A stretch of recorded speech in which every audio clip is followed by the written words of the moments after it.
नमस्कार अनि हार्दिक स्वागत छ दर्शकबिन कार्यक्रम कोरोना भाइरस अपडेटमा। म भूपाल लुइटेल। आजको कोरोना भाइरस अपडेट सुरु गरौँ विश्वभरको अपडेटबाट। विश्वभर अहिलेसम्म 212 मुलुक र 2 अन्तर्राष्ट्रिय पानी जहाजमा गरी 37,50,000 भन्दा बढी संक्रमित भएका छन्। 2,59,000 को मृत्यु भएको छ भने 12,50,000 भन्दा बढी निको भएर घर फर्किएको अवस्था छ, अर्थात् उनीहरू संक्रमण मुक्त भएका छन्। नेपालमा आजै मात्रै थप 17 जना कोरोना भाइरसका संक्रमित थपिएका छन्। 3 जनामा पुनः संक्रमण देखिएको स्वास्थ्य मन्त्रालयले जनाएको छ र कुल संक्रमितको संख्या 79 पुगेको छ। तथापि यो 79 जनाको आधिकारिकतामाथि प्रश्न यसकारण उठेको छ कि 3 जना संक्रमित पुनः अस्पताल फर्किएका कारण त्यसलाई 79 भन्ने या 96 भन्ने अहिले अन्योलता छाएको छ। यसबारेको आधिकारिक जवाब आज हामी स्वास्थ्य तथा जनसङ्ख्या मन्त्रालयका प्रवक्ता डाक्टर विकास देवकोटासँग लिनेछौँ। यसैगरी आजै मात्रै संक्रमण देखिएको वीरगञ्ज महानगरपालिकाका मेयर विजय सराबगीसँग पनि आजको कार्यक्रममा कुराकानी हुनेछ भने ललित कुमार बस्नेत सहायक सिडिओ हुनुहुन्छ पर्साका, उहाँसँग पनि हामी आजको कार्यक्रममा कुराकानी गर्नेछौँ। भने प्रदेश नम्बर 1 मा 6 जना कोरोना भाइरसका संक्रमितहरू संक्रमण मुक्त भएर डिस्चार्ज भएका छन्। ती 6 जना पछाडिको अवस्था विराटनगर, प्रदेश नम्बर 1 आदि इत्यादि त्यहाँको अरू तयारीका विषयलाई जोडेर प्रदेश नम्बर 1 का सामाजिक विकास मन्त्री जीवन घिमिरेसँग पनि आजको कार्यक्रममा कुराकानी हुनेछ। नेपाल प्रसङ्गकै विषय अलिकति पृष्ठभूमि बताउँ। नेपालमा कोरोना भाइरसको पहिलो संक्रमित जनवरीको 23 मा देखिएका थिए। त्यो भनेको माघको 9 गते हो। त्यसको ठ्याक्कै 2 महिना पछाडि नेपालमा दोस्रा संक्रमित देखिए चैत्रको 9 गते, यो भनेको मार्चको 22 तारिक थियो। त्यसको भोलिपल्ट 10 गते सरकारले पत्रकार सम्मेलन गरेर नेपालमा दोस्रा संक्रमित देखिएको जानकारी दिएको थियो भने 11 गतेबाट नेपालमा लकडाउन लगाउन सुरु गरिएको थियो। यो चैत्रको 11 गते हो। त्यस यता 18 गतेबाट चैत्र 18 गतेबाट लकडाउन थप्न सुरु गरेको सरकारले 5औं पटक लकडाउन थप्दै अब जेठको 5 गतेसम्मका लागि पुर्याएको अवस्था छ र यो 44 दिन आज कोरोना भाइरस नेपालमा संक्रमण देखिसके पछाडि लकडाउन गरिएको 44औं दिनमा अरू 97 जना संक्रमित थपिएका छन्। अर्थात् कुल 79 जना नै अहिले सरकारले दिएको आधिकारिक तथ्याङ्कलाई मान्दा अरू 97 जना 44 दिनको अवधिमा कोरोना भाइरसका संक्रमित थपिएका छन्। लकडाउन जारी रहँदा आम मानिसको जनजीवन कष्टकर छ। अझै लकडाउन थपिएका कारण मानिसहरूको जीवन समस्या उन्मुख भइरहेको अवस्था छ भने सरकारले जेठ 18 गतेसम्मका लागि अन्तर्राष्ट्रिय हवाई उडानमा प्रतिबन्ध लगाएको छ भने सीमा नाका समेत 18 गतेसम्मका लागि प्रतिबन्ध गरेको अर्थात् कडाई गरेको जानकारी दिएको छ।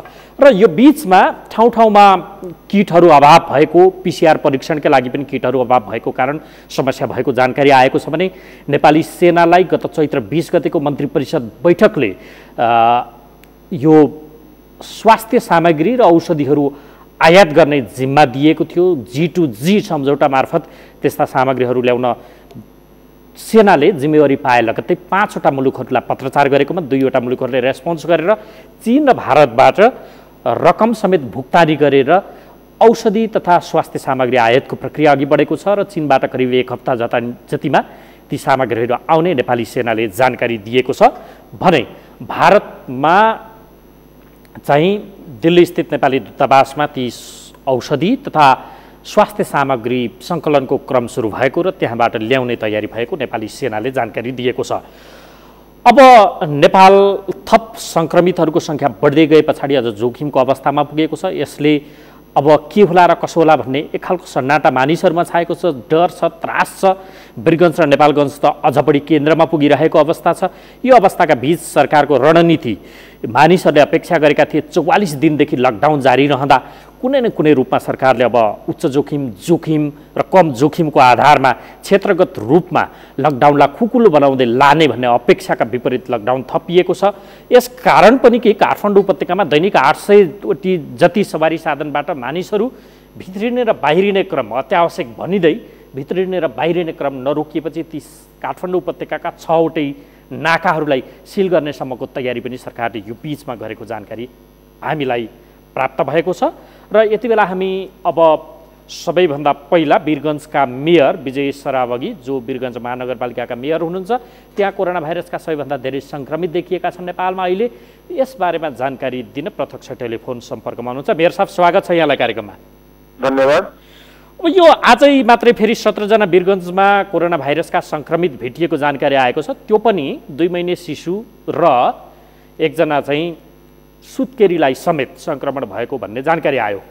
यो कस्ता पृष्ठभूमि भएका मानिसहरू हुन्? कसैले यो एकै परिवारका पनि भनिरहेछन्, कसैले होइन भनिरहेछन्। आधिकारिकता के छ मेयर साहब, पहिले यो जानकारी दिनु न। केही दिन अगाडि हाम्रो वार्ड नम्बर 3 कै एकजना जो सङ्क्रमित निस्केका थिए, हजुर, त्यो सङ्क्रमितकै परिवारबाट हामी आज म्यासिभ टेस्ट स्टार्ट गर्यौँ। हजुर, एका घरको परिवार एउटै छत तल बस्ने 17 जना, त्यसमा 2 महिनाको एउटा बच्चा पनि छ, देखिएको पोजिटिभ केस छ यो। हजुर, र ती जुन मान्छे छन् त्यही एरियाका छन् जुन एरियामा अहिले कोरोनाको बढी प्रकोप छ। यो भनेको कति नम्बर वडा हो मेयर साहब? यो वडा नम्बर 3 को हो। वडा नम्बर 3। हजुर। अनि अहिले अब यस पछाडि त थप सङ्क्रमण बढ्दो क्रममा देखियो, अरू कति परीक्षण गर्नुपर्ने सम्भावना देखियो, कति जति जनसङ्ख्याको? अनि त्यस पछाडि तपाईँहरूले सङ्क्रमण फैलिन नदिनका लागि के कस्तो तयारी गर्नुभएको छ? जुन बेला यो कोभिडका केसहरू हामी कहाँ आउन स्टार्ट भए त्यसपछिबाट हामीले करिब करिब ट्रेसिङ गर्दाखेरि जुन हामीले ABCD लेभलमा जुन ट्रेसिङ हुन्छ त्यसमा करिब करिब हामीले 1300 भन्दा बढीको ऱ्यापिड टेस्ट गरेका थियौँ। र ऱ्यापिड टेस्टको पछि के देखियो भने सबैलाई नेगेटिभ आयो र ऱ्यापिड टेस्टबाट PCR गर्दाखेरि फेरि केही मान्छेलाई पोजिटिभ आएपछि ऱ्यापिड टेस्ट काम लाग्दैन, यसको लागि म्यासिभ टेस्ट हामीलाई PCR टेस्ट नै गर्नुपर्छ, VTM किट झिकाएर भनेर हामीले चाहिँ त्यति पनि निर्णय गर्यौँ र पुरै इलाकाले सिलबन्दी गरेर राख्यौँ। हजुर। किनभने जुन किसिमले एउटा परिवारमा 17 जना निस्केको छ, अहिलेसम्म हामीले उनीहरूलाई चाहिँ घरभित्रै राखेर पनि अगर त्यो खुल्ला त छ नि, सङ्क्रमण त बढ्दै क्रममा छ त्यो इलाकामा त। हजुर। जबसम्म एकैचोटि म्यासिभ टेस्टहरू गरिँदैन त्यति बेलासम्म हामी पहिचान गर्न सक्दैनौँ को कोरोनाको मरिज छ त्यसको भित्रमा, होइन? त्यो कारणले गर्दा म्यासिभ टेस्ट आवश्यकता। हामीले केन्द्र सरकारले आजभन्दा 6-7 दिन अगाडि नै 5000 कमसेकम किट वीरगञ्जलाई उपलब्ध गराउनु पर्यो, अनि मात्र हामीले चाहिँ यहाँ चाहिँ वीरगञ्जलाई कोरोनाको टेस्टिङ सम्पूर्ण गर्न सक्छौँ र वीरगञ्जलाई एउटा ग्रिन जोनमा हामी कन्भर्ट गर्न सक्छौँ। भनेको तपाईँको आकलन अरू 5000 जति त्यो इलाकाका मानिसहरूको परीक्षण गर्न जरुरी छ? एकदम जरुरी छ। नगरियो भने भोलिका दिनमा हामी यो जुन सङ्क्रमणलाई रोक्न सक्दैनौँ, सङ्क्रमण फैलिँदै नै जान्छ। अहिले धेरै ठुलो एउटा हाम्रो लागि च्यालेन्जिङ कुरा। यो भनेको 5000 जनसङ्ख्या चाहिँ कति वडाको हो यो? यो 1, 2, 3 र 16 नम्बर वडालाई मिलाएर मैले भने। 1, 2, 3 र 16 चाहिँ सबैभन्दा जोखिम हो? हजुर। ओके। अब यो यी तपाईँले बताएका सबै वडा र स्वयं वीरगञ्ज पनि सबै महानगर नै यति बेला त सिलको अवस्थामा छ क्यार, होइन? एकदम। उनीहरूलाई चाहिँ सबैलाई त सिल गर्न सकेको छ, तर धेरै क्रोनिक एरियालाई सिल गरिएको छ। हजुर। र हुन त अरू पनि एरियाहरू छन्, 26 नम्बर वडामा पनि त्यस्तै छ, 115 वडा मस्जिदहरू छन्। हजुर। अब हामीले उनीहरूको ट्रेसिङ गरेर कतिवटा मस्जिद भन्नुभयो? 115 वडा मस्जिद, मदरसा र यतिमखानाहरू छन् यहाँ। हजुर। अनि त्यो सबैलाई अलिकति हामीले त्योसँग रिलेटेड सबै जनतालाई हामीले वास्तवमा टेस्ट गर्नुपर्ने नै छ। ए, भनेपछि करिब 5000 हाराहारी आउँछ यसो हुँदा? अलि बढी पनि हुनसक्छ, तर कमसेकम पहिला जुन जोन रेड जोन बढी छ त्यो जोनलाई पहिला क्लियर गर्नुपर्छ। हजुर। त्यसपछि उतापट्टि पनि हामी गएर जहाँ जहाँ उनीहरूको ट्रेसिङ पाउँछ, अरू कुन कुन वडामा गएको थियो त्यो हिसाबले उनीहरूलाई पनि हेर्दै जानुपर्ने अवस्था देखिरहेको छ। ओके मेयर साहब, तपाईँले भन्नुभयो अब किटको मागको कुरा जुन गर्नुभयो तपाईँले 5000 जति त यस अगाडि केन्द्र सरकारलाई नै मागेको भनेर, त्यो बराबरको किट आयो त? अहिलेसम्म प्राप्त भएको छैन। हामीसँग PCR मसिन आएको थियो। हजुर। त्यो PCR मसिन अहिले बल्ल 20 दिनपछि चालु भएको छ। हजुर। त्यो PCR मसिन सँगै आएको 250 जति किटबाटै हामी काम सुरु गरेका छौँ। भनेको अहिलेसम्म चाहिँ कुल कति परीक्षण भयो त त्यहाँ? अहिलेसम्म 800 को हाराहारीमा परीक्षण भइसकेको छ। भनेको त्यो PCR-बाटै? हजुर हजुर। यो PCR-बाट होइन कि, यो त आजदेखि सुरु मात्र भएको छ PCR टेस्टिङ। हजुर। योभन्दा अगाडिका टेस्टिङहरू म्याक्सिमम टेस्ट चाहिँ हेटौडा र काठमाडौँमै पठाएर गरिएको छ। ओके, अब त्यहाँ किटहरू आयो भने अहिले सञ्चालनमा आएको पिसिआर मेसिनका कारण त्यो ल्याबबाट चाहिँ छिटो नतिजा पनि आउने भयो, यता कुरिराख्नुपर्ने भर पर्नुपर्ने अवस्था भएन। हो, यदि म्यासिभ टेस्ट गर्नु पर्यो भने यो मेसिनको पनि क्यापासिटीले भ्याउँदैन। हजुर, हुन त नेपालको टोटल क्यापासिटी नै 300-400 भन्दा बढी आजको डेटमा हजुर जाँच गर्ने छैन हामीसँग। हजुर, यो क्यापासिटीलाई कमसे कम 2000 जबसम्म पुर्याइँदैन तबसम्म हामीलाई नेपाललाई कोरोना फ्री बनाउनमा धेरै गाह्रो हुन्छ। ओके, यो भयो ती। हुन त यो बारे म सम्बन्धित अधिकारीहरूसँग पनि प्रश्न गर्नेछु है, अहिले स्वास्थ्य मन्त्रालयका प्रवक्तासँगै मेरो सम्पर्क हुँदैछ। अब तपाईँ त त्यहाँको स्थानीय तहको कार्यकारी व्यक्ति पनि, जनताहरू त 44-45 दिनदेखि लकडाउनको अवस्थामा छन्। अरू लकडाउन सरकारले त थपेको छ, केन्द्र देशैभरि अझ त्यो त रेड जोन, अझ बढी इपी सेन्टर जस्तो बनिएको अवस्था छ त्यहाँ वीरगञ्ज। त्यहाँका मानिसहरू एक त सिलबन्दीमा छन्, अर्कोतर्फ सँगसँगै आर्थिक जुन अवस्था छ, आर्थिक गतिविधि चलायमान एकातिर नहुने अवस्था छ, खानपिनकै लागि समस्या हुने अवस्था पनि पक्कै छ होला। त्यसको व्यवस्थापन चाहिँ कसरी भइरहेछ मेयर साहब? हेर्नुहोस्, अहिलेसम्म चाहिँ सही भन्नुहुन्छ भने आपूर्तिको हिसाबले हामीहरू चाहिँ एकदमै कम्फर्टेबल स्थितिमा छौँ, समस्या छैन। तर हाम्रा सप्लाई चेनहरू बिस्तारै बिस्तारै सुक्दै गइरहेछन्। अब हामीले आउने 2 महिनापछि 1.5 महिनापछि कसरी मेन्टेन गर्ने, कसरी पुरा देशभरिमा जुन वीरगञ्जले एउटा रिस्क लिएर काम गर्दो रहेछ, अहिले पनि 50% आपूर्ति त वीरगञ्जले गर्दो रहेछ। त्यो हिसाबले जुन प्लानिङहरू अहिलेदेखि गर्नुपर्छ, एकातिर हाम्रो स्थानीय प्रशासन बडा मेहनतका साथ यहाँका काम गरिराखेका छन्। उनीहरूले चाहिँ जनतालाई लकडाउन कसरी गर्ने, कसरी हाम्रो मतलब संक्रमण रोक्ने त्यो कुरामा लागेका छन्।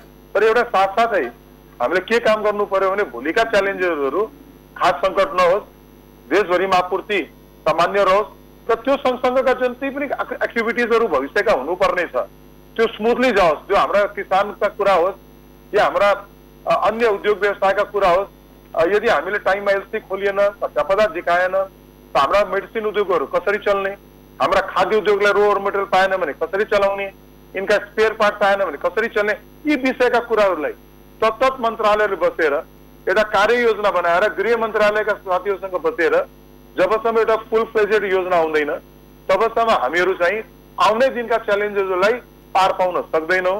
यो कुरा पनि सँगसँगै लिएर जानुपर्ने अवस्थामा देख्दछु। ओके, अब मेयर साहब अन्त्यमा तपाईको बुताले नभएको, तपाईको क्षेत्राधिकारभन्दा बाहिरको तर गर्न खोज्दा खोज्दै पनि नसकिरहेको त्यस्ता कुनै काम छन् ताकि जनताले अब्जस दिइरहेको अवस्था छ भने त्यस्ता कुनै छन् भने भनिदिनु भए हुन्छ, ताकि यो कुरा केन्द्र सरकारले पनि सुनोस्, प्रदेश सरकारले पनि सुन्योस्। यसका लागि मैले तपाईँलाई अपिल गरेँ। हेर्नुहोस्, यो कोभिड अस्पताल हामीलाई चैत्र 6-7 गतेसम्म बनाइसक्नु पर्ने अवस्था थियो, बढीमा 15 गतेभित्र गरिसक्नु पर्ने थियो। आज वैशाख कति गति भइसक्यो हजुरलाई सबलाई थाहा छ। हामीहरू धेरै ढिला चलिरहेछौँ त्यो मामलामा। हामी तेस्रो फेजमा प्रवेश गरिसक्यौँ, यसपछि चौथो फेज छ। अहिलेसम्म हामी तयार छैनौँ। कृपया गरेर म चाहन्छु कि हाम्रो प्रदेश सरकार, केन्द्र सरकारले कमसे कम अब कोभिड हस्पिटलको मामलामा अलिकति संवेदनशील भएर, मास टेस्टिङको लागि संवेदनशील भएर व्यवस्थापन गर्नु पर्यो। नत्र हामी चाहिँ यति ठुलो महामारीमा पर्नेवाला छौँ र जुन अरू विदेशको स्थिति अहिले छ त्यो विदेशको स्थिति वीरगञ्जमा र नेपालमा नहोस्, यसको लागि नि म एकचोटि उहाँहरूको ध्यान आकर्षण गराउन चाहे। विनम्रतापूर्वक यसमा सहयोग गरिदिनु पर्यो, यसको संवेदनशीलताले बुझिदिनु पर्यो। यसमा कसैले राजनीति गरिरहेछ भने या कसैले यसलाई काम हुन दिइरहेका छैन, त्यस्ता कुरालाई साइड राखौँ। अहिलेको टाइममा यो मानवीय काम हो। अब लासको राजनीति नगरौँ, यसलाई सफल पारौँ, यो कोभिडको अपरेसनलाई सफल पारौँ। तपाईँलाई त्यस्तो आभास भइरहेछ कसैले यसमा पनि खेल्ने काम गरेका छन्?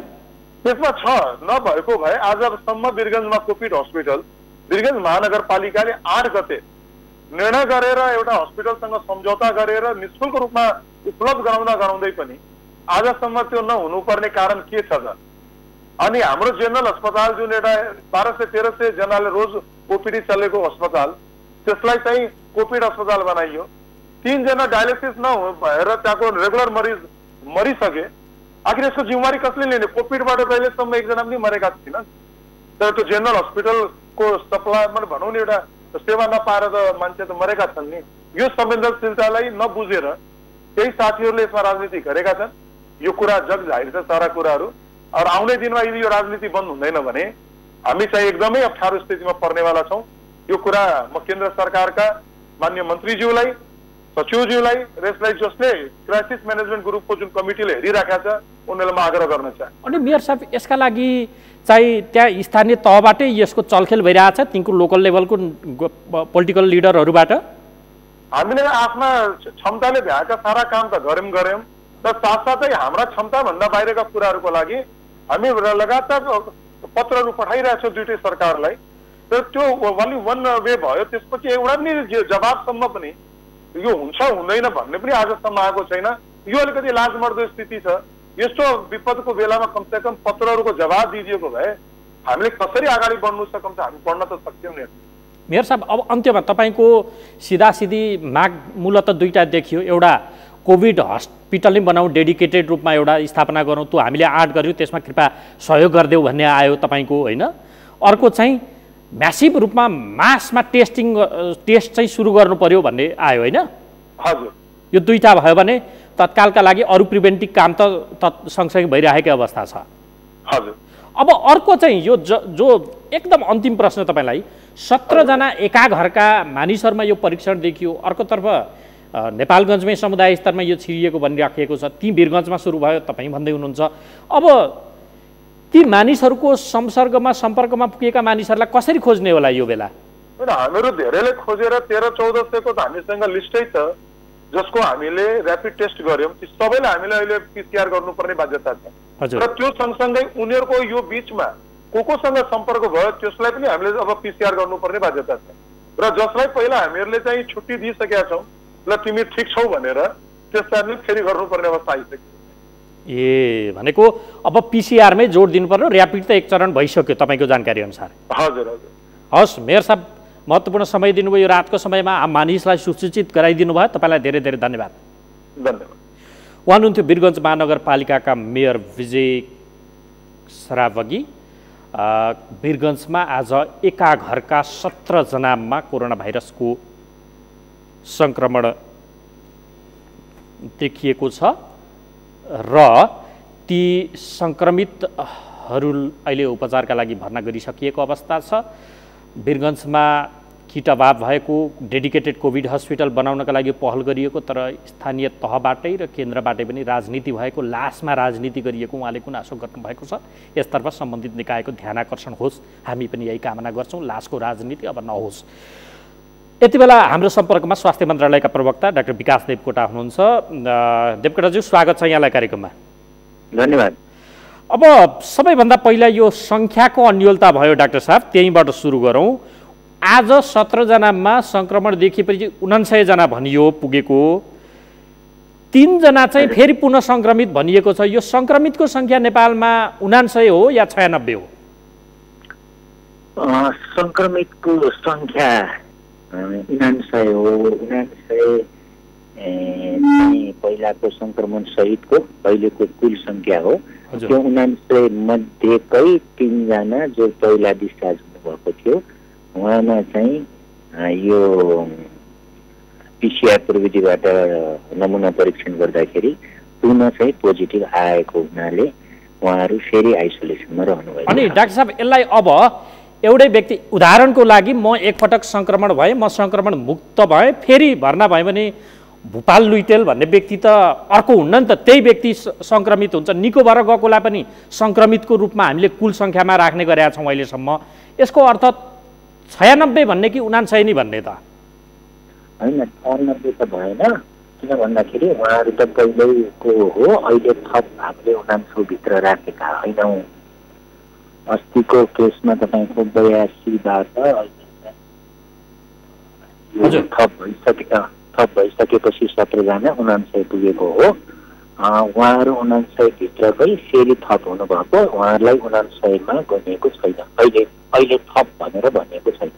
ए 49 प्लस 3 जना पुनः सङ्क्रमित, ती 3 जना पुनः सङ्क्रमित भएको काउन्ट चाहिँ यो 49 भित्र छैन? छैन, उहाँहरूलाई एकपटक मात्रै काउन्ट हो। ए भनेको 49 जना भनेको बिल्कुल नयाँ सङ्क्रमित हुन्, यो एकपटक मात्रै काउन्ट हुँदा हो। उहाँहरू 3 जना 49 को एक भाग हो, एउटा।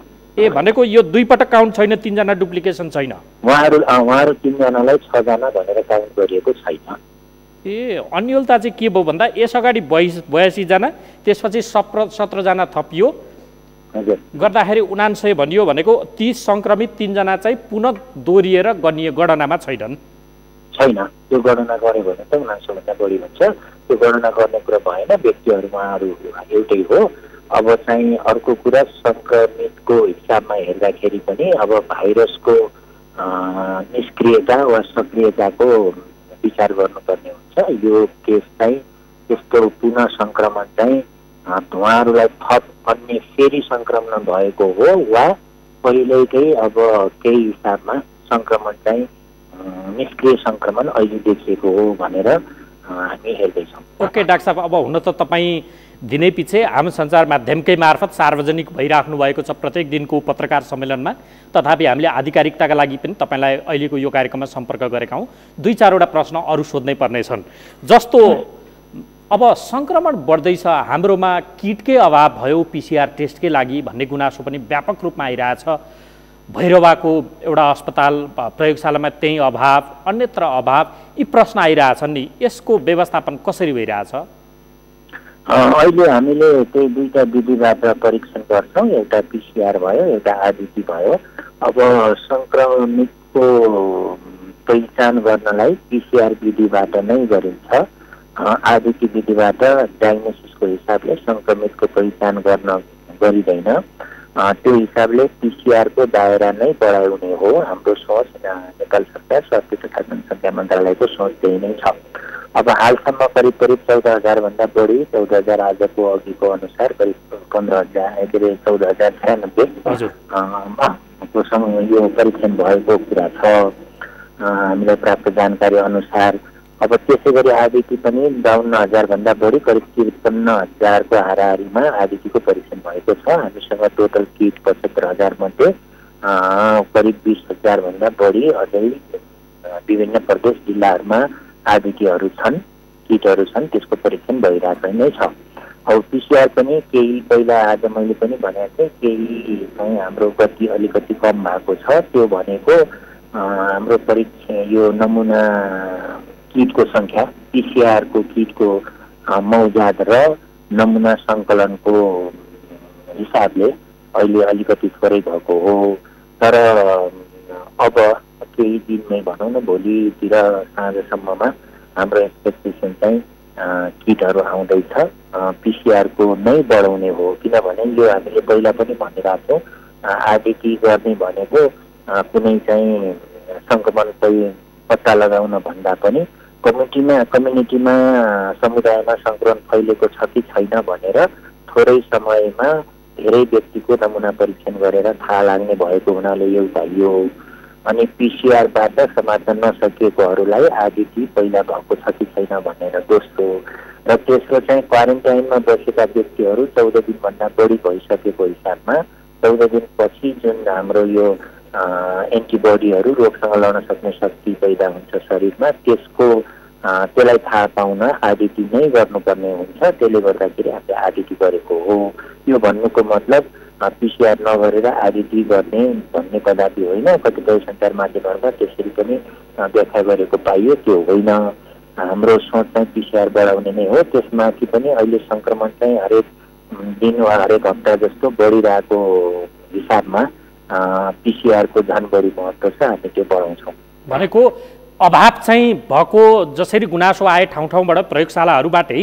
ती सत्य हुन् त्यसको व्यवस्थापन प्रक्रिया अघि बढिरहेको छ होइन एकदमै त्यो कस्तो भने जिरो ब्यालेन्समा हामी छैनौँ मैले अघि भने जस्तै हामीसँग भएको मौजाद र नमुना सङ्कलनको हिसाबमा काम गरिरहेको छौँ अहिले पनि 2-4 दिनलाई पुग्ने अवश्य पनि छ हामीसँग र त्योभन्दा अगाडि नै हाम्रो किटहरू आउँछ ओके डाक्टर साहब अब जस्तो सर्वोच्च अदालतमै पनि यो RDT चाहिँ रोक्नु पर्यो त्यसको विश्वसनीयतामाथि प्रश्न आयो भनेर रिटै परिसकेको छ मानिसहरूले अब भारतमा त त्यसको बन्दै गरिसकिएको अवस्था छ किटको विश्वसनीयतामाथि नेपालमा चाहिँ यसबारे कुनै छलफल अब अदालतमा पनि रिटै परिसकेको अवस्था छ छलफल निर्णयको तयारी भएको छ हामीले यो विभिन्न विज्ञहरूको सल्लाह पनि लिइराखेका छौँ हाम्रा आफ्नै महाशाखा र अनुसन्धान परिषदहरू पनि छन् सबैको राय सल्लाहमा यो आदिति चाहिँ कुनै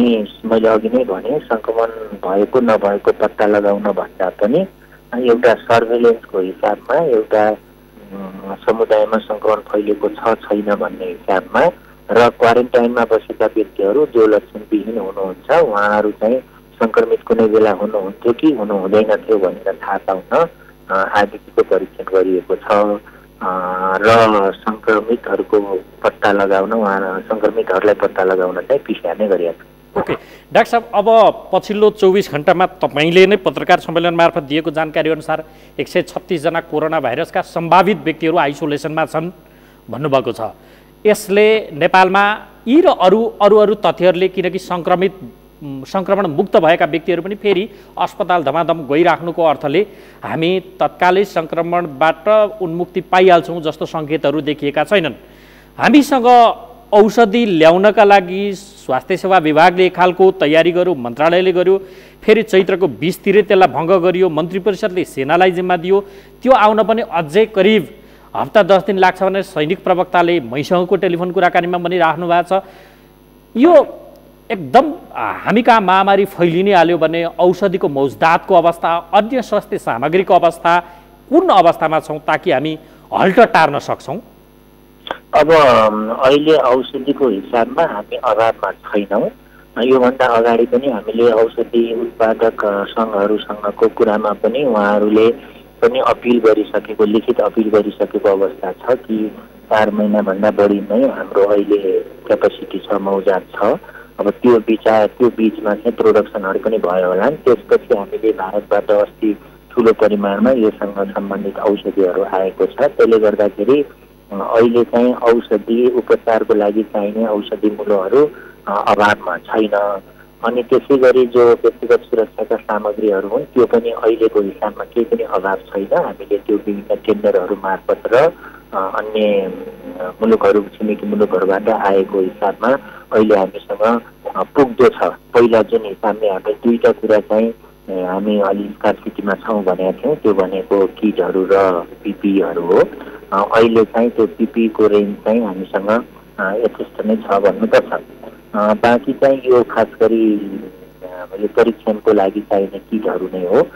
त्यो किटहरूको बारेमा मैले अगाडि भनि नै हालेँ कि अब भोलि या पर्सिसम्ममा हामी त्यो किटहरूको दायरा बढाएर सबै क्षेत्रहरूमा अलिक विशेष हिसाबले लाग्छौँ र आज भोलि पर्सिसम्मलाई पनि हामीसँग पुग्ने किटहरू छ।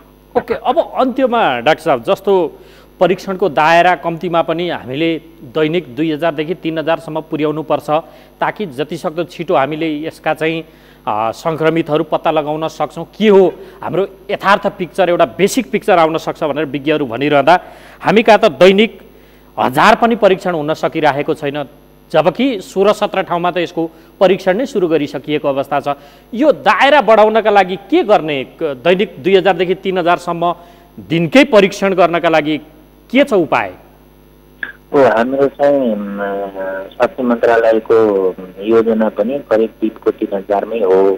हामीसँग त्यसको लागि यहाँले थाहा पाउनु नै भयो होला कि पहिलो केसको लागि नमुना बाहिर विदेश पठाउनु परेको अवस्थादेखि लिएर आजसम्म करिब 18 ठाउँहरूबाट प्राय सबै ठाउँबाट ठुला मेसिनबाट दैनिक चाहिँ 200 को हाराहारीमा गर्न सक्ने क्षमताको साथ हामी चाहिँ छौँ। र विगतका दिनहरूमा विभिन्न फोकस भएका ठाउँहरू, खास गरी सुदूरपश्चिम कर्णाली, त्यसपछि उदयपुर, वीरगञ्ज क्षेत्र लगायतका ठाउँहरूमा नमुना सङ्कलन भएर ठुलो मात्रामा परीक्षण पनि भएको हो। अब अहिले नेपाललाई पनि हामी फोकस गरिरहेका छौँ। त्यो हिसाबमा चाहिँ काम भइरहेछ। अब जुन हिसाबले चाहिँ हाम्रो क्षमता छ त्यो हिसाबले परीक्षणहरू गर्नको निम्ति यो किटहरू आइपुग्न बित्तिकै हामी द्रुत गतिमा लाग्छौँ। भनेको त्यस पछाडि चाहिँ 2 देखि 3000 हाराहारीको दैनिक परीक्षण सम्भव हुन्छ? हामी 2000 को हाराहारीमा गर्छौँ। यो भनेको कति जति समय लाग्छ डाक्टर साहब? अब यो चाहिँ किटको उपलब्धतासँगै हो। हामीलाई आज प्राप्त जानकारी अनुसार भोलि साँझ पर्सि बिहान भोलि साँझसम्ममा आइपुग्ने र पर्सि हामीले डिस्ट्रिब्युट गर्न सक्यौँ भने 2-3 दिनपछि चाहिँ हामी भनेको यही हप्ताभित्र त्यो सुरु हुन सक्छ। हजुर, यो हप्ताको अन्तिमसम्ममा हामी सुरु गर्छौँ। आज एकैचोटि एकै घरका 17 जनामा सङ्क्रमण देखियो। 2 महिने शिशुदेखि सुत्केरीसम्मलाई सङ्क्रमणले भेटेको देखिएको अवस्था छ। अब कसैले यो समुदाय स्तरमा देखियो, भयावहको अवस्थामा हामी छिरिसक्यौँ, 3rd फेजमा पनि भनिरहेछन्। अब तपाईँहरू त विज्ञ, मानिसहरूलाई आश्वस्त पनि पार्नु छ, फैलन नदिनुपर्ने अवस्था पनि छ। भित्रभित्र जे जस्तो अवस्था भए पनि ठ्याक्कै यथार्थ अवस्था र मानिसहरूलाई तपाईँको अन्तिममा आह्वान केही छ? हामीले कुनै कुरा नभएको वा चाहिँ कुनै कुरा हुन्छ नि त्यो गर्नुपर्ने जरुरी छैन। किन भन्दाखेरि यो चाहिँ सबै मिलेर मात्रै यथार्थ सबैलाई थाहा भएर मात्र रोकथाम गर्न सकिने कुरा हो। किन भन्दाखेरि मानिसले हामी हरेक नागरिक पनि जिम्मेवार हुनुपर्ने छ। एकातिर चाहिँ हामीले जसरी भए पनि त्यो मेथडबाट भए पनि सामानहरू जुटाएर द्रुत गतिमा कामहरू गर्नुपर्ने छ। यो हिसाबले दुवै पक्षबाट र त्यस बिचमा अब सबै सरकार र सरकारका सबै निकायहरू अनि जनता सर्वसाधारणदेखि लिएर हरेक संस्था सबैले सहयोग गर्नुपर्ने अवस्था छ। त्यसले गर्दाखेरि यो सबै यथार्थ चित्रण सबैजना नै हुन्छ, एउटा कुरा। अर्को कुरा, अब विश्वकै हेर्दाखेरि अब कोरोना चाहिँ खोप नबन्दासम्म यो त्यति हिसाबले रोकिहाल्ने र 2-4 महिनापछि ठिक हुने जस्तो अवस्था अहिलेको हिसाबमा देखिएको छैन। त्यो हिसाबमा हामीले लामो समयसम्म जानुपर्छ भन्ने कुरा पनि हो। त्यो हिसाबले पनि पारदर्शी नै भएर जानुपर्छ, त्यो स्वास्थ्य मन्त्रालयले गरि नै राखेको छ। त्यसले गर्दाखेरि मैले चाहिँ अब अन्तिममा 2टा कुरा मात्र, यो समुदायमा सङ्क्रमण भइसकेको अवस्था छैन। जति बेला चाहिँ हामीलाई स्रोतहरू थाहा नभएर कसलाई कसरी कहाँबाट चाल्यो भनेर थाहा नभएको स्थितिमा र धेरै फैलिएको स्थितिमा समुदायमा सङ्क्रमण भएको मानिन्छ। त्यसले गर्दा अहिलेसम्म एउटै परिवारका धेरै सौ मानिसहरूमा भएको देखियो। यो जुन फोकस ठाउँहरूमा होइन, निश्चित ठाउँहरूमा छ, त्यो बाहेक अन्य ठाउँहरूमा आयोजित हिसाबले नै भएको देखिन्छ। यो हिसाबमा अहिले हामीले परीक्षणको दायरा बढाउने, क्वारेन्टाइन व्यवस्थित गर्ने, सबैजना नागरिकहरू जिम्मेवार हुने, सबै मानिसहरू सङ्क्रमित हुन सक्छौँ भन्ने हिसाबमा एकबाट अर्कोमा नर्सनको लागि अप्नाउनु पर्ने, खास गरी हात धुने, साबुन पानीले हात धुने र यो चाहिँ अलग्गै बस्ने, डिस्टेन्स मेन्टेन गर्ने गऱ्यौँ भने, आफ्नो व्यक्तिगत सुरक्षामा सफाइमा ध्यान दियौँ भने हामी चाहिँ धेरै हदसम्म यसको नियन्त्रण गर्न सक्छौँ। डाक्टर साहब, अन्तिममा एउटा प्रश्न सोधिएन भने आम मानिसको जिज्ञासा अशान्त नै रहन्छ। मैले त्यसबाट तपाईँलाई सोध्नै पर्छ।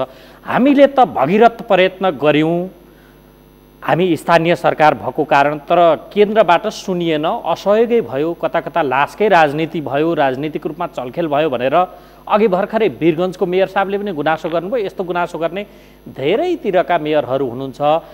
डेडिकेटेड कोभिड हस्पिटलका सन्दर्भमा कुनै सोचविचार गरेको छ सरकारले, ताकि उनीहरू त हामी सक्छौँ भनेका छन् तर सरकारले सहयोग गरेन भन्ने उनीहरूको गुनासो आयो। यसमा चाहिँ यस्तो छ, यसमा चाहिँ अब कोभिडको लागि हामीले म्यापिङ गरेर हाम्रो नेपालभरका अस्पतालहरू जियोग्राफिकल हिसाबले, भौगोलिक हिसाबले कहाँ कहाँ अवस्थित छन् र तिनको क्षमता कस्तो छ भन्ने हिसाबले चाहिँ हामीले देशभरका अस्पतालहरूलाई कोभिडसँग सम्बन्धित अस्पताल भनेर तिनीहरूलाई सूचीकृत गऱ्यौँ र त्यो क्षेत्रमा कोभिड बाहेक अन्य रोग पनि हुन्छन् नै होइन, र पब्लिक हेल्थका अन्य कार्यक्रमहरू पनि गर्नुपर्छ। त्यसले गर्दा अरू अस्पतालहरूलाई ती कार्यक्रम गर्न र कोभिड भएका अन्य रोगीहरू हेर्नलाई पनि भन्यौँ र कोभिड अस्पतालमै पनि इमर्जेन्सी परेका मानिसहरू आउँदाखेरि सेवा नदिन पाइन्न, सेवा दिनुपर्छ भनेर पनि भन्यौँ। त्यो हिसाबमा र अहिले पनि यहाँले उठाउनुको समन्वय र सहकार्यको कुरा, स्थानीयले त्यति धेरै क्वारेन्टाइनहरू स्थानीय तहबाट निर्मित छन्, प्रदेश सरकारबाट त्यस्तै गरी क्वारेन्टाइन अस्पतालहरू, आइसोलेसनहरू छन्।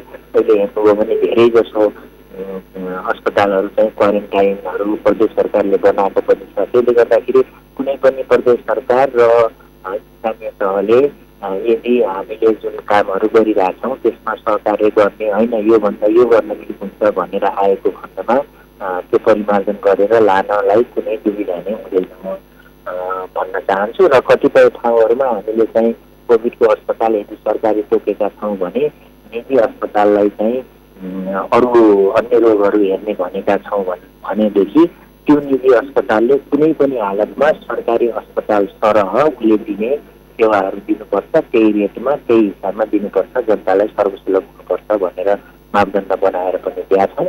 र यति हुँदाहुँदै पनि केही समस्याहरू छन् र यदि सहकार्य गरेर कोभिडको लागि छुट्टै अस्पताल बनाउन सकिन्छ, अझै पनि स्पेसहरू छ भने त्यो चाहिँ एकदम खुसीका साथ र कुनै पनि दुविधाविहीन हिसाबले चाहिँ गर्न सकिन्छ जस्तो मलाई लाग्छ। हस् डाक्टर साहब, महत्त्वपूर्ण समय दिनुभयो यो रातको समयमा, तपाईँलाई धेरै धेरै धन्यवाद।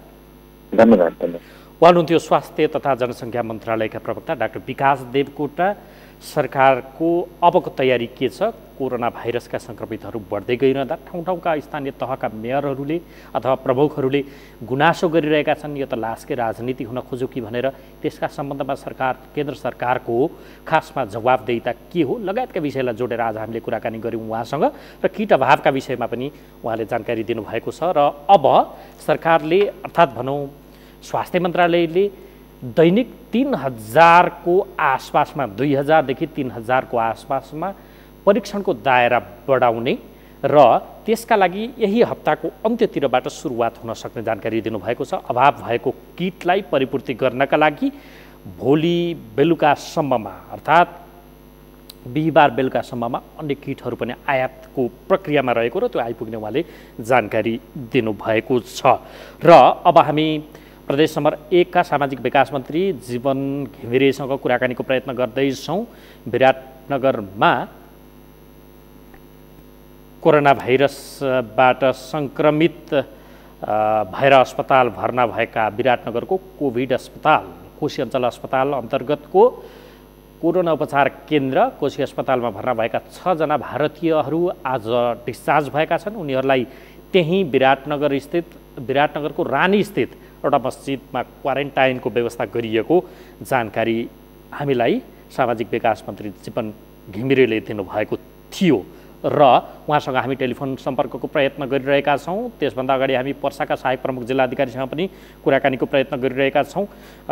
सिमानाको अवस्था आदि इत्यादि विषयलाई जानकारी यो प्राप्त भएको छ कि सहायक प्रमुख जिल्लाधिकारी पर्साका उहाँसँग हामीले समय लिएका थियौँ, तर उहाँको फोन अफ भएको जानकारी हामीलाई प्राप्त भएको छ। र अब हामी जीवन घिमिरेसँगै टेलिफोन सम्पर्कको प्रयत्न गर्दैछौँ।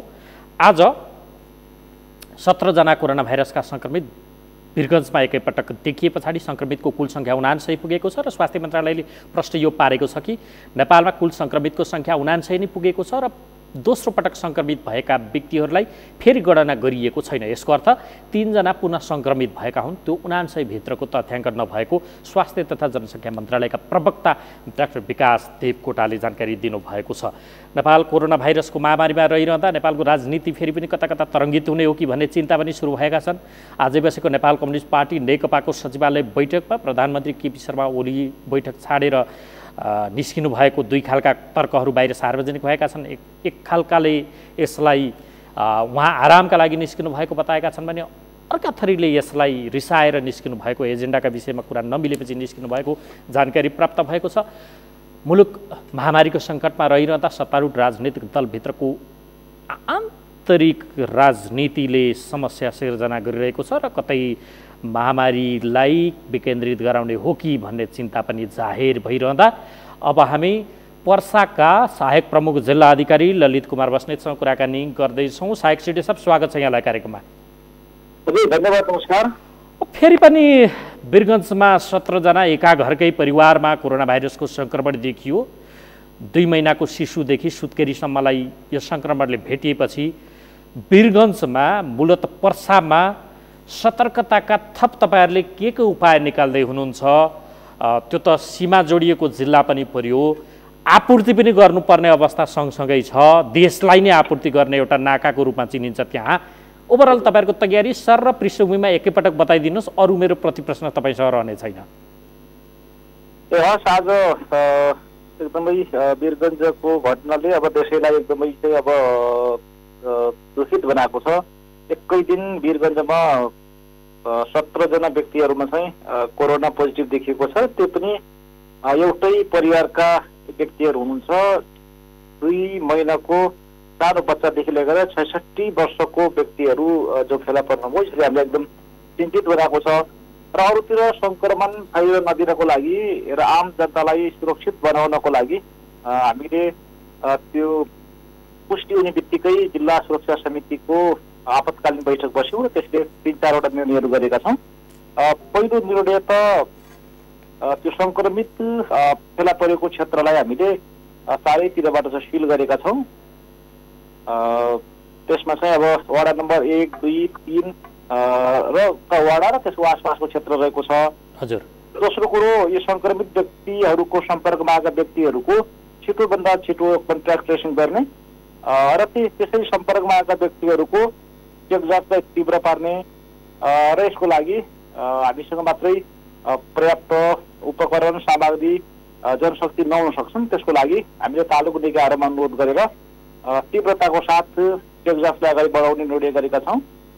अर्को, त्यो सङ्क्रमित भेटिएको क्षेत्रमा मात्र नभएर अरूतिर पनि सङ्क्रमण फैलिन सक्ने एउटा जोखिम भएको हुनाले हाम्रो वीरगञ्जको मुख्य हाम्रो बजार क्षेत्र, खास गरी हाम्रो पावर हाउस चोकदेखि यो शङ्कराचार्य गेटको अगाडि हामी रजत जयन्ती चोकसम्मको सडकमा चाहिँ बिहान 5 बजेदेखि साँझ 7:30 बजेसम्म एम्बुलेन्स, सुरक्षाकर्मी र यो अस्पतालका डाक्टरहरू बोकेका गाडीहरू बाहेक अरू सम्पूर्ण सवारी साधनलाई चाहिँ प्रवेश निषेध गर्ने त्यो रुटबाट गाडीहरू चाहिँ हामी चलन नदिने भनेका छौँ। खास गरी वीरगञ्जमा चाहिँ मुख्य बजार क्षेत्र त्यो भएको हुनाले, त्यो भिडभाड हुने भएको हुनाले त्यो क्षेत्रमा चाहिँ हामीले अघि उल्लेख गरे अनुसारका एम्बुलेन्स, चिकित्सक र सुरक्षाकर्मीका बाहेक अरू गाडीहरू चाहिँ निषेध गर्ने निर्णय गरेका छौँ। र फेरि यति कुरा गर्दाखेरि यहाँले भने जस्तै गरेर यो चाहिँ अब नेपालको मुख्य एउटा प्रवेश नाका पनि हो। यो त्यसैभरिको यो अत्यावश्यक वस्तुहरूदेखि लगेर विभिन्न सामग्रीहरूको आपूर्ति व्यवस्थामा पनि हामीले ध्यान दिनुपर्ने हुन्छ। त्यसो भएको हुनाले हामीले आपूर्ति व्यवस्थालाई सहज बनाउनको लागि यो मालवाहक गाडीहरू जो ड्राइपोर्ट भएर आउँछन् तिनीहरू चाहिँ अब यता मुख्य बजार प्रवेश नगरेरै यो ड्राइपोर्टबाट परवारीपुर हुँदै हामीले बाहिरिने चाहिँ त्यो व्यवस्था मिलाएको छ भनेदेखि यो कृषिको पनि अब उत्पादन स्याहार्ने बेला फेरि अब खेती किसानी गर्ने समय भएको हुनाले त्यसमा समस्या एउटा नहोस् भन्नको लागि हामीले चाहिँ साँझको समय 7:30 बजेदेखि बिहान 6 बजेसम्मको समयमा चाहिँ कृषिजन्य वस्तुहरूदेखि लगाएर अन्य विभिन्न ढुवानी गर्नुपर्ने वस्तुहरू निर्वाध कुनै पासबाट नै ढुवानीको लागि त्यो व्यवस्था मिलाएका छौँ। र यसको साथसाथै आम जनताहरूलाई अति आवश्यक काम, खास गरी औषधि उपचारको लागि अथवा अति जरुरी वस्तु खरिद गर्न पर्ने अवस्थामा बाहेक अरू बेला घर बाहिर ननिस्कनको लागि अनुरोध गरेका छौँ। र त्यस्तो निस्केको पाइएमा हामीले पहिले पनि त अब अनुरोध गरिराखेका थियौँ। धेरै वर्षसम्म हाम्रो अनुरोधलाई चाहिँ आम जनताले स्वीकार पनि गर्नुभएको छ। र अब लकडाउनको उल्लङ्घन गरेर यसरी चाहिँ मान्छेहरू बाहिर निस्कन थाल्नुभयो भनेदेखि हामी अलिकति कठोर पर्नुपर्ने अवस्था पनि हुनसक्छ। कारण बमोजिम कडाभन्दा कडा कारवाही गर्नुपर्ने अवस्था पनि आउन सक्छ। त्यो नआउनको लागि, त्यो आउन नदिनको लागि म आम पर्सवासी आमा बुवा दाजुभाइ दिदीबहिनीहरूलाई अनुरोध पनि गर्न चाहन्छु। अत्यावश्यक काम नपरेसम्म घर बाहिर ननिस्कनुहोस्, घरमै बसिदिनुहोस् भन्न चाहन्छु। ती मानिसहरूलाई खानपिनको व्यवस्थापन, अब त लकडाउन पनि बढ्दो छ, अझ वीरगञ्जमा त अब केन्द्रै बनिसक्यो, त्यहाँ झन् जोखिम छ। हजुर, मैले अलिकति बुझिनँ। होइन, त्यो वीरगञ्जमा त अझ बढी जोखिम छ। 44 दिनदेखि लकडाउन छ। अरू सरकारले, केन्द्रले नै देशैभरि थपिसकेको अवस्था छ। वीरगञ्ज झन् बढ्ता जोखिम र केन्द्र नै बनेको छ कोरोनाको। त्यहाँ चाहिँ मानिसहरूलाई घरभित्रै बस्दा अभाव हुन नदिन, खानपिनको आधारभूत जीवनयापन गर्नुपर्ने चिजबिजको अभाव हुन नदिन चाहिँ के हुन्छ? मैले पनि भने यो अत्यावश्यक वस्तुहरूदेखि लगेर सबै किसिमका सामग्रीहरू ढुवानीको लागि रातिको समयमा खास गरी साँझ 7:30 बजेदेखि बिहान 6 बजेसम्म गर्न सक्नुहुन्छ। र बिक्री वितरणको लागि हामीले पहिले नै निर्णय गरिसकेका छौँ। बिहान 11 बजेदेखि दिउँसो 3 बजेसम्म बिक्री वितरण चाहिँ उहाँहरूले गर्न पाउनुहुन्छ। तर त्यसमा चाहिँ सवारी साधन किन्ने मान्छेहरू पनि सवारी साधन प्रयोग गरेर टाढा टाढा जाने त्यस्तो गर्न पाउनुहुन्न। आफ्नो घर अथवा अब बसेको ठाउँको नजिकको पसलमा गएर भिडभाड नगरेर सामग्री चाहिँ किन्न सक्नुहुन्छ उहाँहरूले। र यसको साथसाथै अब एकदम आफूसँग पैसा नहुने श्रमिक ज्यालादारी गर्ने व्यक्तिहरूको लागि राहत व्यवस्थापनको लागि स्थानीय तहहरूले हामीले आपसमा मिलेर राहत व्यवस्थापनको कामलाई पनि अगाडि बढाउने निर्णय गरेका छौँ। भनेपछि अब थप सतर्क हुनुपर्ने जरुरी देखियो आजको सङ्क्रमणपछि त? हो, थप सचेत हुनुपर्ने अवस्था चाहिँ देखियो हजुर। हवस् सहायक सिडी साहब, जानकारी दिनु तपाईँलाई धेरै धेरै धन्यवाद। हस् धन्यवाद। अन्त्य पर्साका सहायक प्रमुख जिल्ला अधिकारी ललित कुमार बस्नेत। पर्सामा थप 17 जनामा कोरोना भाइरसको सङ्क्रमण देखिए पछाडि त्यहाँ के कस्तो अरू सतर्कताको उपाय, सावधानीका उपाय र जनतालाई सचेत गराउने तयारी भएका छन्, प्रशासनले के गरिरहेको छ आदि इत्यादि विषयमा हामीलाई जानकारी दिँदै हुनुहुन्थ्यो। र नेपालमा अब कोरोना भाइरसका सङ्क्रमित बढ्दै गएपछि आम मानिसमा थप त्रास बढेको अवस्था छ। सुरुमा माघको 9 गते पहिलो पटक नेपालमा सङ्क्रमित देखिएकोमा त्यसको 2 महिना पछाडि चैत्र 9 मा दोस्रा सङ्क्रमित, त्यस यताका 44 दिनमा अरू 97 जनामा सङ्क्रमण देखिए पछाडि लकडाउन जारी रहेर सङ्क्रमण फैलिन नदिएको सरकारको नीति एक हदमा सफल त देखिन्छ, तर सङ्क्रमण फैलने क्रम रोकिएको छैन। कतिपयले अझै पनि नेपालमा तत्काल त्यति बेला अन्तर्राष्ट्रिय उडानहरू प्रतिबन्ध लगाउनु पर्थ्यो र सिमानाकाहरू अझ अगाडि नै बन्द गरेर कडी कडाउ गरेको भए यो अवस्था आउने थिएन कि भनेर पनि सरकारको आलोचना अथवा गुनासो अथवा भनौँ सुझाव पनि दिएको अवस्था छ। यति बेला त संसदीय समितिहरूले पनि सरकारलाई सुझाव दिएका छन् यो कोरोना भाइरसको सङ्क्रमणको क्षेत्रलाई वर्गीकरण गरेर तद अनुरूपको व्यवस्थापन गर्नका लागि भनेर। र अब हामी प्रदेश नम्बर 1 का सामाजिक विकास मन्त्री जीवन घिमिरेसँग प्रदेश नम्बर 1 को अवस्था, एक समयको केन्द्र बनेको उदयपुरको भुल्की पछाडि प्रदेश नम्बर 1 सबैभन्दा बढी सङ्क्रमित भएको क्षेत्र थियो। त्यहाँ विराटनगरमा उपचार गराइरहेका 6 जना भारतीय नागरिकहरू आज डिस्चार्ज भएका छन्। उनीहरूलाई रानीस्थित एउटा मस्जिदमा क्वारेन्टाइनमा राखिएको छ। उनीहरूको निगरानी अझै पनि हुनेछन्। भारतीय नागरिक भएका कारण, भारतमा पनि लकडाउन भएका कारण उनीहरू त्यतातर्फ जाने छैनन्। अरू तयारी के कस्तो भएको छ यस विषयमा जानकारी दिन प्रदेश नम्बर 1 का सामाजिक विकास मन्त्री जीवन घिमिरे यति बेला हाम्रो सम्पर्कमा हुनुहुन्छ। घिमिरेजी, स्वागत छ यहाँलाई कार्यक्रममा।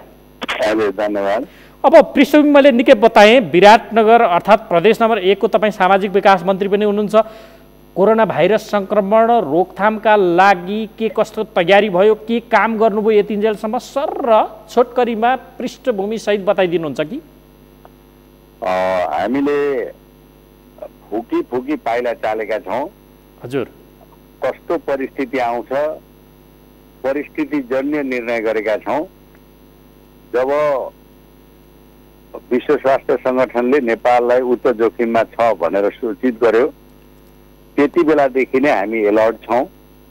सुरुको कालखण्डमा जनजागरण गराउने काम गऱ्यौँ।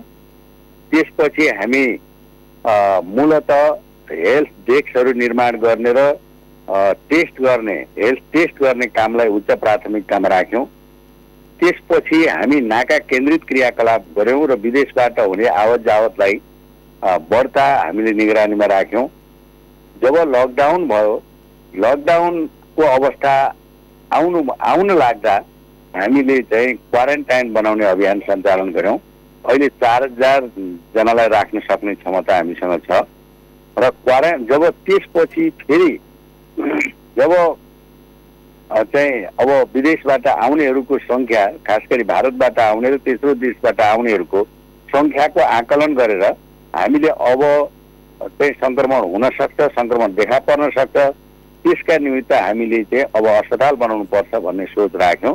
त्यसअनुसार 1 नम्बर प्रदेश सरकारले कोरोना अस्पताल निर्माण गर्यो र अहिले 100 बेडको क्षमता छ। विराटनगरमा त्यो अस्पताल सञ्चालित छ। प्रदेशभरि कहीँ पनि कोरोनाको सिम्टम देखिन साथ या पुष्टि हुन साथ त्यो बिरामीलाई हामी चाहिँ कोरोना अस्पतालमा ल्याएर उपचार गर्ने व्यवस्था गरेका छौँ। त्यसका निमित्त अहिलेसम्म स्वास्थ्य कर्मीहरू अहोरात्र खटिराख्नु भएको छ। सुरुको कालखण्डमा त कोरोनालाई बुझ्ने, चिन्ने र सामना गर्ने मामिलामा पनि अनेक समस्याहरू देखिए। स्वास्थ्य कर्मीहरूकै अनेक धारणाहरू देखिए, अनेक मानसिकता देखियो। तर केही स्वास्थ्य कर्मीहरूले हामी लड्छौँ कोरोनासँग, हामी भिड्छौँ कोरोनासँग, हामी परास्त गर्छौँ कोरोनालाई भनेर छाती खोलेर आउनुभयो र हाम्रो यात्रा पनि अगाडि बढ्यो र अहिले आज सुखद कुरा 1 नम्बर प्रदेशमा भएका 31 जना मध्ये 6 जनालाई आज हामीले डिस्चार्ज पनि गर्न सकेका छौँ। ओके, अनि ती 6 जना त भारतीय हुन्, घर पठाउन पनि भारततिर नाकाबन्दी छ, अब लकडाउन नै छ, नेपालमा पनि लकडाउनको अवस्था छ। पठाउने उदयपुर पक्कै होइन होला, ती रानीको एउटा मस्जिदमा राखिएको भनिएको छ। त्यो व्यवस्थापन कसरी चल्छ, तिनीहरूलाई त्यहाँ के गरेर राखिन्छ 14-15 दिनसम्म, अनि फेरि मानिसहरू दोस्रो पटक पनि एकपटक सङ्क्रमित भएका फेरि अस्पताल फर्किरहेको सूचनाहरू पनि आजका दिनमा आइरहेछन्। एकदम राम्रो कुरा गर्नुभयो। लकडाउनको अवस्थामा अहिले उहाँहरू विदेशी नागरिक भएको हुनाले उहाँहरूको देशमा अर्थात् भारत जान सक्ने अवस्था छैन। अर्को कुरा, हामीले 1 नम्बर प्रदेशमा त पहिलो पटक डिस्चार्ज हुँदैछ, तर अन्य प्रदेशका एकाध घटनाहरू दोहोरिएको सङ्क्रमण फेरि दोहोरिएको देख्दा त्यो कुराप्रति हामी एकदम त्यसलाई गम्भीरतापूर्वक लिएका छौँ। र आज जसलाई डिस्चार्ज गरियो उहाँहरूको 15-14 दिन पुगिसकेपछि लगातार 3 पटक टेस्ट गरेका छौँ र 3 पटकको परीक्षणबाट एउटै रिपोर्ट आएपछि मात्र स्वास्थ्य कर्मीहरूले डिस्चार्जको निर्णय गर्नुभएको छ। त्यसो भएको हुनाले अब उहाँहरूसँग पुनः सङ्क्रमण फेला पर्ने दोहोरिने सम्भावना छैन।